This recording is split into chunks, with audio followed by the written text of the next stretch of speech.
ஒரு வேளை வயிறு நிறைய சாப்பாடு போட்டோம்னா அந்த சாப்பாட்டுக்காக நாம் செலவு பண்ணுறதுக்கு ஒரு மதிப்பு இருக்குது. ஒரு 40 ரூபான்னு சொல்லலாம்.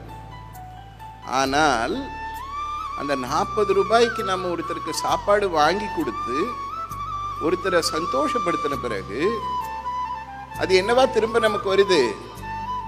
என்னவா வருது? புண்ணியமாக வருது. நல்ல வார்த்தைகளையே அவ்வளோ மெதுவாக சொல்கிறீங்க. என்னவா வருது?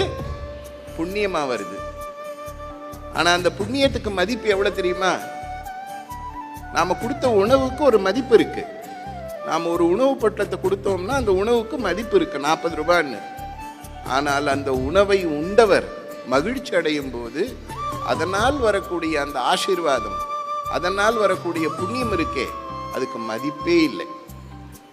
உலகத்தில் உணவு எங்கே வேணும்னாலும் கிடைக்கும்.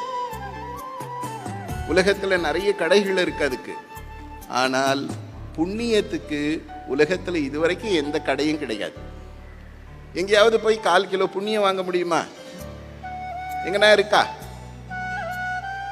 உலகத்தில் எங்கேயாவது போயிட்டு எனக்கு ஒரு 1/2 கிலோ புண்ணியம் கொடுங்க, கிடைக்கவே கிடைக்காது.